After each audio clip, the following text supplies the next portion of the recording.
In one generation, so much has changed. The number one thing is proximity to each other. To get the best out of somebody, to get their good, you have to have a sense of connection. And we've never been this disconnected. We're not in a mental health crisis. I think we're in an understandable human response to a loneliness epidemic.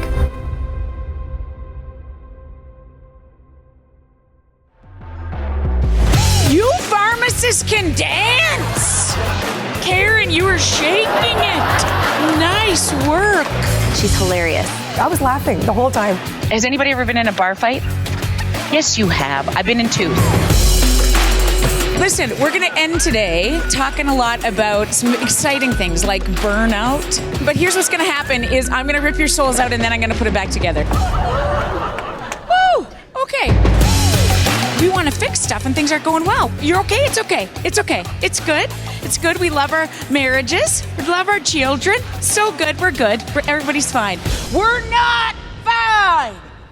We have never been this disconnected in the history of the free world than we are in this moment. For the first time in history, we are dying faster from emotional illness than we are from physical illness, despite the fact that we've never had this much access to research and resources. Every single human has the capacity for good. And when I talk about that good, it's where the best parts of you live, where you have access to empathy and kindness and forgiveness. We all have it. So many of us have lost access to it. That's the thing we're going to talk about how we get back to it. The power of resilience. Here to teach us how to sharpen that skill is clinical psychologist Jody Carrington.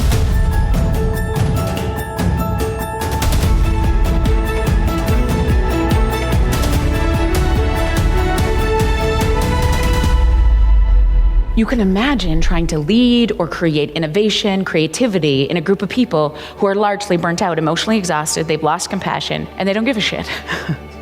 Now what? Here's the answer to it all. When you are acknowledged, you rise. And here's the definition of acknowledgement. It is the act of bearing witness to and holding space for. And I think for the first time in a long time, there's 3 priorities we need to start thinking about. It's you, your teams, and then the people you serve in that order. So a keynote for me is always a journey. It always starts in this place of, let's talk about how bad it is. And this is kind of scary, right? But you can't address what you don't acknowledge. We hear it, then we talk about what we do about it. And then we talk about when we lose our way again, how we get back there. She's so relatable. I was bawling my eyes out. I was just so moved. The messaging was fantastic. I was so struck by how funny she was, hilarious and real, and she is amazing. It is impossible to go through big change and not have leaders who arise into a different way of being. When your people are emotionally regulated, when they feel seen, they will rise. We look all the time, but we don't see. We listen, but we don't hear. And in this world where there is so much noise, we've been missing more and more these days the thing that matters most. We're never meant to do any of this alone. We're going to talk a little bit today about reigniting after the burnout. And here's what I'm going to talk to you first of all. You can't address what you don't acknowledge. But here's the thing that I hear all the time. As a psychologist, people say to me, we're good now, huh? We're good, it's fine. The pandemic's over. I don't know if you heard about it. Biden said 2 days ago that it's over, so that's good. We want everything to be okay. And I hear this all the time in many organizations. We're good. You're good, we're fine. We say this as parents. We say this as leaders because we want things to be fine. But you can't address what you don't acknowledge. And here's the deal. We're not fine! The burnout is really still a thing, and I'm going to tell you why. But first of all, this is my friend Adam Grant. He's a psychologist, and he says this: many of our best practices were created for a world that no longer exists. And I would tell you, in many organizations, what we're still doing is trying to reward people into being great and punish them into not being great. And I think here's part of the issue for that for me. The underlying place of all of this comes back to this thing called emotional regulation. So if you lead people, historically, we think that if you make good choices, I'll reward you. If you don't make good choices, I'm going to punish you. That's how the justice system is set up. That is how many parenting programs are set up. This is how we orchestrate things in policing and in many organizations. The whole basis of that process of reward and punishment was based on what we learned from a rat and a pigeon. Because historically, people have said, how do we get people to make good choices? I want you to be emotionally regulated. How do I get you to be the most productive and innovative and creative? I like it when you're calm. So we put a high emphasis on calm. I don't know if anybody's still married. You like it when your partner is calm. Yeah, we don't like it when you're losing your friggin' mind. The definition of emotional regulation is how you stay calm, how you don't lose your friggin' mind. We like it best when our employees are calm. And so my forefathers of psychology, the boys I like to call them, Watson and Skinner, were sitting around one day, I imagine them having a beer, saying to each other, how do we get our people to be calm, to make good choices, to be productive? And one fella said to the other fella, look what happens when you shock a rat. It stops the behavior. And another fella said, look what happens when you feed a pigeon colored water. You reward it. It does more of that. Let's do that with people. That's friggin' brilliant, isn't it? And then Pavlov came along with his dog, and he was like, look, basically dogs and people are the same. There's a stake and ring a bell, and everybody's going to do great things. We know this to not be true anymore. And when we establish the best practices around behaviorism, around rewarding people to do great things, what we didn't understand was something was very much built into our societies that has changed drastically in just 2 generations. That is proximity to one another. Because if I want to stay regulated and know I matter, what is built into that is human relationship and connection. We will never automate connection. Think about the square footage of the house that your grandfather was raised in and the square footage of the house in which we raise our babies. What's the difference? This is the audience participation component. You would say significantly different, huh? In fact, researchers have told us that 3 generations ago, our great-grandparents looked at their children 72% more of the time than we look at our babies. Which means we notice more, we did just 2 generations ago even, that what people felt and believed, and to notice whether you were in the game or not, we had much more access to people. That has changed significantly in just 2 generations. Now, we're still playing by those same rules.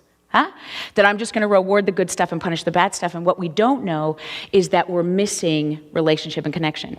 Here's the 3 components to the most dysregulated among us: uncertainty, fear, and no end in sight. When I've ever I was a civilian member with the RCMP for 2 years. I was on a locked psychiatric inpatient units for kids for 10 years. And here's what I understood about the most dysregulated, when people lose their friggin' minds: uncertainty, fear, and no end in sight is on board. I want you to think about a 3-year-old, When they're emotionally regulated, I don't know if you have a personal 3-year-old or if you've known anybody. You're sitting with your mother-in-law, the 3-year-old is using their words, they're being kind. You're proud, Your mother-in-law does this. And you're like, say your ABCs, and you're demonstrating, how amazing they are. What happens when 2 seconds later they say to you, can I have a ring pop for breakfast, Mom? And you say, no, we don't have ring pops for breakfast, honey, you know that. And they lose their friggin' mind. They flop on the floor, flip the table, tell you to F off, take their shirt off, right? Your mother-in-law does this. Oh my, Now, what has just happened to that child? Have they just had a stroke? Have they gone feral? This is a concern, Maybe he got the ADHD. What happened in that moment? Have they lost their ability to regulate emotion? No, they've lost access to it. And that's the definition of emotional dysregulation. We lose access to the best parts of ourselves, which is where things like creativity and innovation and our words and kindness and compassion and empathy for the people we serve and the people we lead live. Emotional regulation becomes the most important part of this thing called burnout that everybody wants me to talk about. So we try to fix the burnout, What do we give our employees to make them want to do better? How do we reward them to get to be better? What we forget is that emotional regulation comes down to relationship and connection. Uncertainty, fear, no end in sight. Those are the 3 things in the most dysregulated among us. Think about, has anybody been in a bar fight? I'm from Alberta, so I have. So what happens in a bar fight? You walk into a bar, you're regulated. You smell good, you got a nice shirt on, maybe you're looking for a partner. You use your words. Maybe somebody can even 2-step. It's going well, What happens when this potential person you're going to bring home to Mom gets knocked over and they get in a bar fight? What do they look like now? Losing their friggin' mind, Have they just lost? If I said to them now, do you want a two-step? Huh? Where's their access? What if I went up to their face and said, calm down? What, has anybody ever told you to calm down when you're losing your friggin' mind? Huh? What happens? Do you go, do you want to make out? You can't tell anybody how to calm down. You gotta show them. And so here's the three things that happen in the most dysregulated among us: uncertainty, fear, and no end in sight. Think about the three components of a global pandemic. This is also your job. Uncertainty. So for 2.5 years, we've been in a bar fight. What does somebody look like after a bar fight? Just imagine with me. Are they exhausted? Where's their access to kindness and empathy? What about higher order functioning like creativity and innovation, creating the next tech friggin' thing? Huh? Here's the truth of us as leaders. Here's the truth of the work that we do in, I think, changing the world, which is what I hope to do before I die. I don't understand why you would do anything but. This is probably the most profound statement in the human language that I have ever heard, and it's from a dead guy named Ram Dass. He was a philosopher and a yogi, and when I read these words, it took my breath away. We are all just here walking each other home. We're all just here walking each other home. Regardless of whether you're a leader or a parent or both of those things, or a teacher or a hockey coach, or whatever you do in your role as a human, particularly in this time of such disconnect, don't forget that our most important job is we're all just here walking each other home. And the only way we regulate the most dysregulated among us is connection with other people. Because again, I can't tell you, I can't send you an email. Calm down. Use your words. Huh? It is so much more helpful if your camera's on, if I stop by your office, if I connect to you. Here's the definition of burnout. It's really, really interesting. Herbert Freudenberger, he's a dead German psychologist, came up with this. And it's rocket science, really, okay? He says, in 1950, so this has nothing to do with the pandemic. Burnout is a concept, not a diagnosis, a concept that we started to notice in people, in organizations where the demands at work took more from them than they could get filled up outside of work. Shocking, huh? Then you're gonna burn out. Does it make sense? Yes.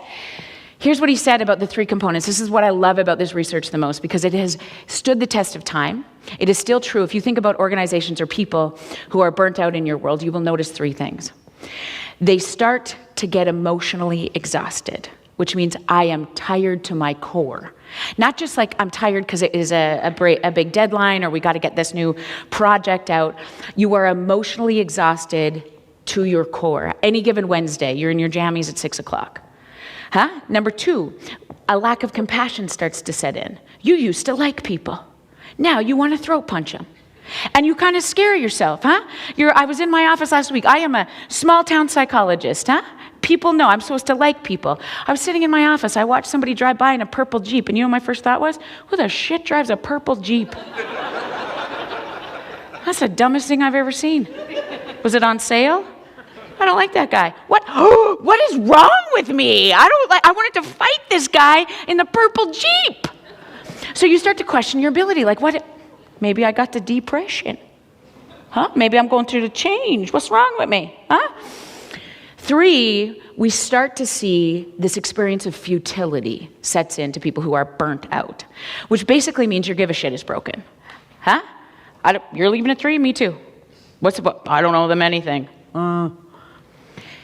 You can imagine trying to lead or create innovation, creativity in a group of people who are largely burnt out, emotionally exhausted, they've lost compassion, and they don't give a shit. Now what?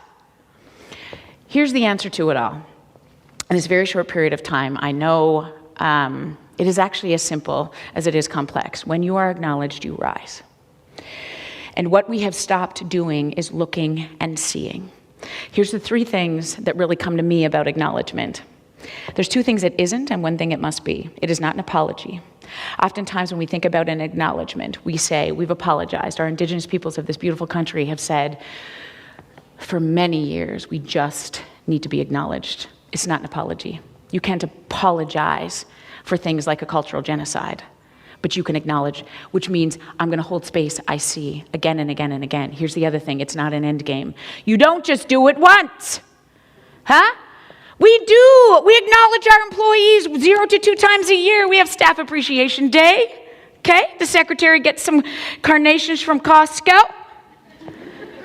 Okay? Somebody brings in a vase. So good. Beautiful research out of the Work Human movement would tell us that when you acknowledge your employees 0 to 2 times a year, turnover is 27.2%. So they did some research really looking at what is the magic number? How many times do employees have to be acknowledged in order to stick around or actually really maybe want to do stuff for you? The magic number is 12. And when industry leaders started to learn this across organizations and industries, 12 times, we have to be acknowledging our staff 12 times. We don't got a budget for that. This is where culture comes into play, you see, because it doesn't need to have a monetary value. And if your people do it for each other, if I know what your favorite coffee order is, I don't have the ability to buy everybody on my team coffee every day, but when I see that John or Ty or Singh is struggling today, I look it up. It's a cinnamon dolce latte. Got it. I'm going to put that on the desk and a little note that says, I'm so glad you're here. What happens to you when you're exhausted at the office? You come home, you're late, your people are pissed off at home because you're already exhausted. There's been 3 complaints. You get into your car and there's a note tucked under the windshield wiper. You're like, sweet Jesus. And you open it, it's addressed specifically to you. It says Claire or Ty or Marty or Jeff. I need to tell you this. I watch how hard you work for this team and for this company. You're a huge inspiration to me. I hope you have a good night because you deserve it. What happens in that moment? If you trust it, you look around, see if somebody's messing with you. And then what happens is you might start to leak out your balls, okay? It's a hashtag that I really like, leaky balls. I feel like it's a thing that if any of you in your organization wants to take on, you could put it on a mug, maybe, a cup. I feel like you could sell that, no? Because here's the issue. A kid on a locked psychiatric inpatient unit taught me this once. Mad is just sad's bodyguard. Mad is just sad's bodyguard. And the quickest way to get somebody to drop those defenses is to acknowledge them. Here's what I like about you. I'm so grateful you're here. We all want to be needed. And so an acknowledgement is not an apology. It's never a one-shot deal. How do we do it at least 12 times within our cultures in a year? And the last thing is it's got to be genuine. This thank you for your service bullshit is old. Everybody gets a water bottle. I don't want a water. I mean, I like a good water bottle, but again, how do we make people feel seen? This is my girlfriend, Brene Brown. She doesn't know we're best friends yet, but she will soon. She says, the truth is rarely can a response make something better. What makes something better is connection. And you can have all the policies and procedures and manuals that you want, but if you lose this connection with the people you love, you lead, and you serve, they will not be able to give it away. The concept for me comes down to one idea: feeling seen. How do we allow people, how do we get people to feel seen? I've written 2 books in my life. One is called Kids These Days. I self-published it. It became a national bestseller, talking about how as parents and educators, we hang on to our babies. I've assessed and treated over 1,000 kids in this country, and I've never, not one time, met a bad kid. I've met a lot of emotionally dysregulated kids. And if there's nobody there to walk them home, they'll be assholes. It's like a really true trajectory every single time. This is true about the people that we lead. If nobody sees you, you will not give me your best effort. HarperCollins in this town asked me to write a book for them during the pandemic. They called me, which is really weird in this world of publishing, and they said, could you write a book for us? And I said, let me just check my schedule. Yes! If you wrote a book that the world needs to read right now, what would it be called? And I said, I already know what it would be called. It would be called Feeling Seen. How to reconnect in a disconnected world. Because if you want the most out of your marriage, out of your employees, out of your people, you will understand this concept of feeling seen is the most unique, long-standing understanding of human behavior. We are all just here walking each other home. And when you are acknowledged, you rise. When you feel seen, One of my favorite hockey coaches, I'm from Viking, Alberta, Canada, home of the Sutter brothers. 7 boys, 6 make the NHL. I tried to marry one, didn't work out. I had to make it on my own, it's fine. My favorite hockey coach of all time, Daryl Sutter, he now coaches for the Calgary Flames. He said this: "You should see how fast I can get a kid to skate when I know the name of his dog." You should see how fast I can get a kid to skate when I know the name of his dog. This is the definition of feeling seen. It's something that is felt by the blind and heard by the deaf. It is possessed by all and it is mastered by none. When you look into the eyes of the people, listen, eye contact, there's cultural differences, I will tell you this for sure. But where are your eyes when you don't feel like you matter? When you're in a massive state of grief or mourning, where are your eyes? If you've known anybody who suffers from anxiety or depression, where are their eyes? These are the window to the soul. And when the people you are leading or the people you are trying to innovate and create with notice this, I don't want you to do dumb shit like this. Huh? But just notice, huh? And sometimes when we do our best to engage in that way, when we allow people to feel seen, they will rise. Because in order to be emotionally regulated, the process of being seen becomes fundamentally important. Sometimes where I will ignore behavior, particularly in kids, in order to let you know you matter. It is impossible to go through a significant time of big change and not have leaders who arise into a different way of being. This is the time where we cannot continue to play by our old rules because they were established for a world that no longer exists. When your people are emotionally regulated, when they feel seen, they will rise. The 3 things I will leave you with come down to, if you're not okay, the people you love and lead don't stand a chance. And when I think about the most innovative among us, I think we are good at 3 things. We stay connected to our people, our breath, and our why. Our people, listen, you have a very small group of people in your world. You can have lots of friends, I don't care about them. I want you to think about the 3 or 5, shouldn't be more than 5 maybe, who know your middle name, who could make you belly laugh, and remind you that you're amazing. Those are who you lean on when you do this thing we call work every day. Because whatever you're here for in terms of your job, it's just that, it's a job. The people you go home to and remind you are awesome, those are the ones that keep you emotionally regulated. They should be your first focus. The second is your breath. Take a deep breath with me. Come on in, even when you're late, I love you. Drop your shoulders, relax your jaw, drop your tongue from the roof of your mouth. I'm watching you. Wiggle your toes, smile, and let your gut out. That's where you are most emotionally regulated and in the best place to lead, the best place to serve. Last but not least is this idea of hanging on to our why. Why do we do this stuff? I will tell you, for me, it's because we are all just here, walking each other home. Thank you for having me.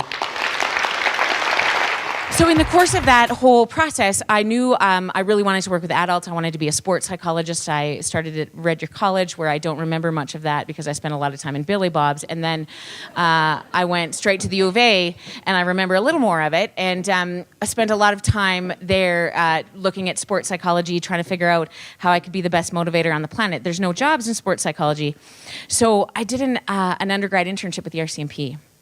And that is where, for 18 months, I worked with K Division and G Division. So these are our guys in Alberta and Northwest Territories.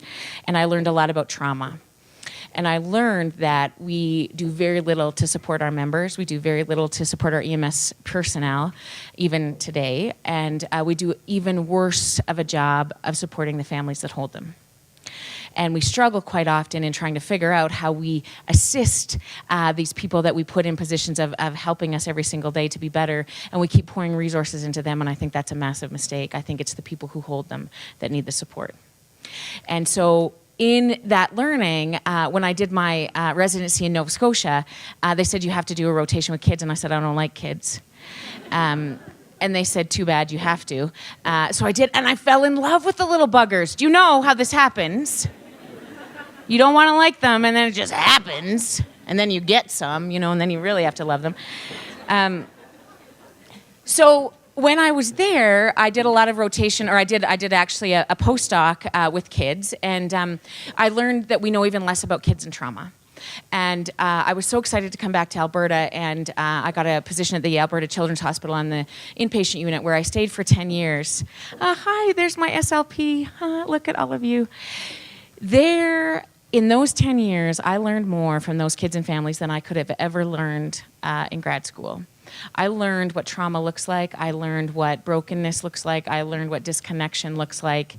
And I spent a lot of time holding a lot of babies, and when they're at their worst states. We started there doing a lot of things from a very behavioral way. So 15 years ago, there was a lot of taking things away, putting kids in hospital pajamas. Show me when you're ready was our favorite statement. Yeah?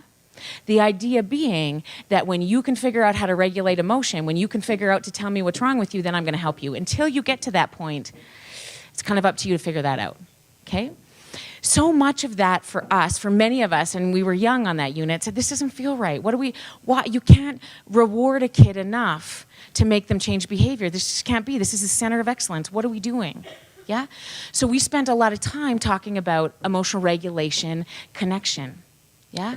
What are we missing in that piece? Because it turns out, when we think about the behavioral model, it's all based on a rat. Pavlov, Skinner, they came up with this idea. It's really friggin' lovely, right? Like, watch what happens when you shock a rat. They stop their behavior. Son of a friggin' gun. This is brilliant. What happens when we feed them a pellet? Oh, they do more. Cool. Let's try that with dogs. Well, it works. Okay, let's base the entire education system and every parenting program on that. Okay, that's a good friggin' idea. What we failed to remember is that dogs and rats don't have a prefrontal cortex to make sense of the world, but we were like, it's all right. It works better. Let's just do it, okay? And now we're in this position of trying to understand why it doesn't work. Why you can't take away enough from a kid to get them to regulate emotion or change their behavior, huh? We wonder why that might be a problem. And so in the course of that time at the Children's Hospital, we were like, I think there's got to be something different. So we started talking about relationship and connection, and it freaked psychiatry out completely. You remember this? But we kept talking it because we were young and we had nothing to lose. And it was during that time that I met my husband, who's also old. And he feeds cows for a living. Like, how hard can that be? I don't know. I'm sure it's very hard. And it's delightful. And so we get married, and he said we should probably be parents, and so we get one. We get a kid, and he's lovely. And I really think that working on a locked inpatient unit is way friggin' easier than being a parent. Because as a child psychologist, I thought you were supposed to know what you're doing. Yeah, I didn't. It was awful. I hated it. So Aaron said, I think you better go back to work. And I said, you're right. So I loved that. Went back to work, and then he put twins in my belly at 36. Okay? Right? Does anybody own twins? You see, sister, we can drink together. I feel like tonight they should. Anyway, never mind. So, does anybody have triplets? Because then I'll pay you money, like, to go on a vacation. So we get these children. I'm having a near psychotic break. I don't understand how you deal with this. My Aaron looks at me, my husband, and he's like, oh, this is getting really bad. And I'm like, you think? He said, I know what will help you. Let's move closer to my mom. Not even lying. And I was fully medicated at the time, and I woke up in Olds. In my mother-in-law's basement where we lived for 6 weeks. Anyway, so there was great, and she really started to tick me off. So let me just give you the caveat, because she always asks me to say this, that I love her now, okay? And that if Aaron and I ever get divorced, which we won't because we're Catholic, but in case we do, that I will marry her because I love her. But at the time I didn't, because she would say things to me like, Jode, I don't know why you're struggling so much. You know, like when I gave birth to your husband, I mean, I was picking apples the day before on a ladder. And I popped them out, and I came home, you know, and I baked pies for the farmers with the apple. Good for friggin' you know what I mean? It's a different time now. And don't ever, let me tell you, this is a little tip for free. If you have not had 2 kids on the same day, you are not allowed to say to anybody, I know what it's like to have twins, okay? This is a little important thing you're just gonna have to remember, because she said to me, she had boys that are 11 months apart. Yeah, so she, Jode, I did it. So as we're breastfeeding in the middle of the night, she's not, because that's weird, but I'm doing it. She's supporting this process. She's telling me about what's happening in their classrooms because she's an EA. You know an EA? Anybody met an EA? Yeah, they like to tell you how to raise kids. They're the expert on children. Have you ever met an EA? Yeah, as they should be, because the only reason they're hired is for who? The kids that struggle the most. EAs are going to save the planet, which is why we need to spend more time looking after our EAs. So if you have a kid with an EA, you need to bring them snacks tomorrow, okay? We'll talk about that in a minute. Okay, so anyway, but she was kind of an old school EA, and she was talking to me a lot about the kids that are struggling in her classroom and what they were doing. So they were taking away recess, and they were putting them in the hallway, and they were doing these things to try to help these kids make better choices, yeah? And that makes my heart hurt. And so I said, because you're such a friggin' expert in parenting, let me tell you a little bit about what we learned at the Children's Hospital. Do you think I could come in and chat to your colleagues, like I'll bring snacks, about emotional regulation and connection? Would that be helpful? And she's like, yes, that would be great. Let's do it. I think they heard I swore quite a bit, and so they brought in the superintendent just so I wouldn't corrupt staff. They said she would just happen to be in town. I doubt it. She was a direct hit to be there. And she thought it was pretty good. And then she said, we should do this more often. And hey, we've had a cancellation at CAS. We need a keynote. Could you just give an hour talk at CAS? I said, sure, what's CAS? Just a little conference. I said, great. In Edmonton. And you know what? It is where all the superintendents go one time a year to Edmonton. So there's 400 friggin' superintendents in this room, like this, ball gowns, 3-piece suits, very, very important in their educational prowess. And I roll in, not knowing what I'm getting into, swearing like a trucker from Viking, which, anyways, don't send me hate mail about truckers, because I know they don't all swear. But anyway, because this is something that I believe to the core of me to be the reason that we can change the world, and it is about relationship and connection. And why educators to me become the most important people ever is because guess who spends more time or waking hours with our babies than we do? Educators. And here's why that becomes really important to me. There's so many discussions about how to do this parenting thing right that we kind of forget what we're supposed to be doing to do it right. Does anybody own a mother-in-law?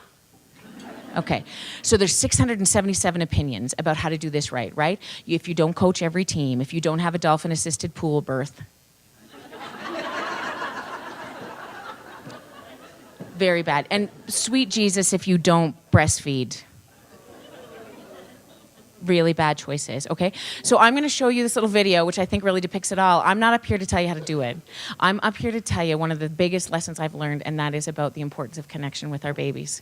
Not even our babies, but every baby that is in this room, everybody in our community, because we raise each other's babies, yeah?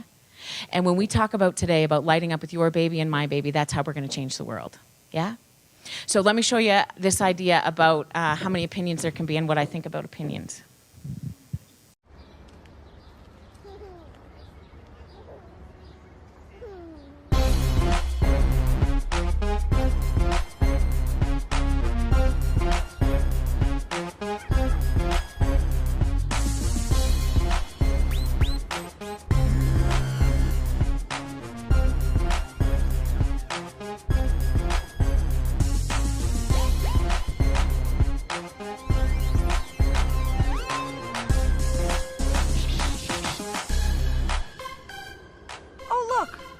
Police have arrived. 100% breastfed, straight from the source. Drug-free pull birth, dolphin-assisted. Oh. Well, you push. We cuddle.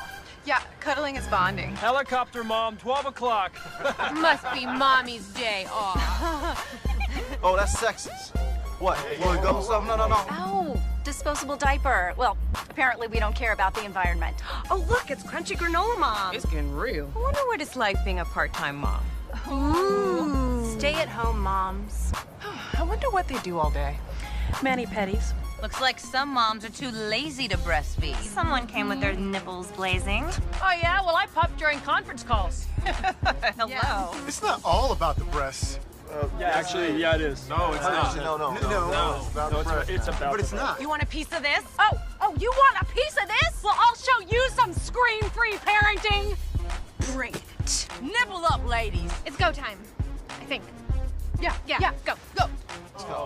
I'll be back. I'll be back. Let's do this! Oh, guys, gosh.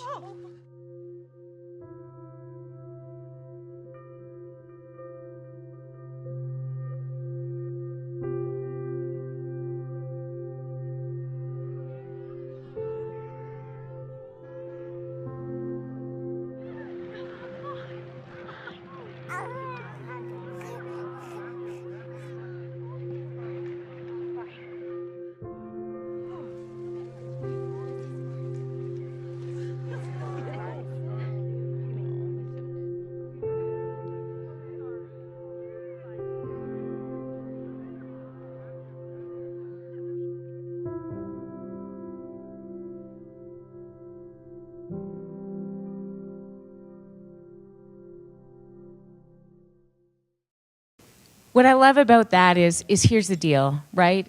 When we get down to it, here's what we're all here for, is to make sure our babies are going to be okay. Yeah?